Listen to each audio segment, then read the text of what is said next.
40 mjetet e para ushtarake të prodhuara në Shqipëri janë vënë në dispozicion të forcave të armatosura në një ceremoni ku mori pjesë kryeministri Edi Rama, drejtues të ushtrisë dhe përfaqësues të industrisë së mbrojtjes. Gjatë fjalës së tij, Rama i cilsoi këtë hap të rëndësishëm drejt zhvillimit të industrisë ushtarake shqiptare, duke theksuar se objektivi i qeverisë është që deri në vitin 2028 forcat e armatosura të pajisen plotësisht me flotën e mjeteve dhe pajisjeve të nevojshme në përputhje me standardet e NATO-s. Brenda vitit 2028, ushtria shqiptare do t'i ketë të gjitha mjetet, të gjitha kapacitetet, që nga makina më e lehtë deri tek armët më të sofistikuara. Nuk do ketë më asnjë 4 rotak që t'i mungoj forcave tona të armatosura, do ketë flotë mjetesh të madhe sipas standardeve të NATO-s për numër forcash për kilometër territor, dhe ndërkohë do të jetë pajisur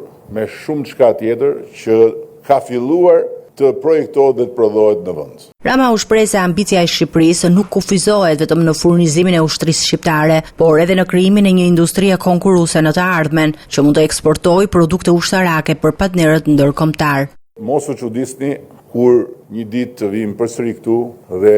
të ekspozojmë gjëra të prodhuara këtu, të cilat do t'ja japim edhe ushtrisë më të madhe të botës, ushtrisë amerikane. Prodhime made in Albania. Parafytyroni një ushtar të Shtetet Bashkuara me një prodhim made in Albania në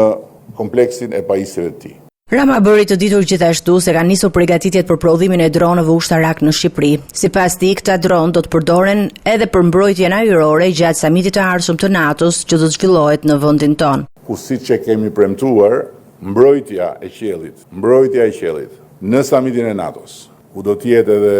presidenti i Shtetit Bashkuara që dini vetë ju se si mbrohet nga qielli, nga toka, nga Marsi, nga hëna, mbrojtja e qiellit do të bëhet me dron super inteligjent të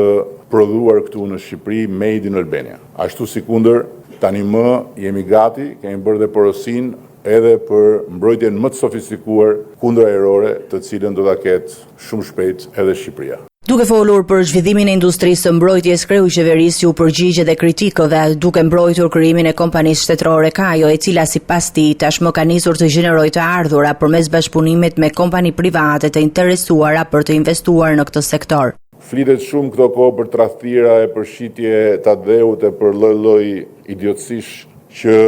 mund t'i marrin me mend dhe t'i artikulojnë ata cilët do ta kishin tradhtuar, do ta kishin shitur dhe do kishin bërë të gjitha ato për si ata akuzojnë, sepse kështu thot një fjalë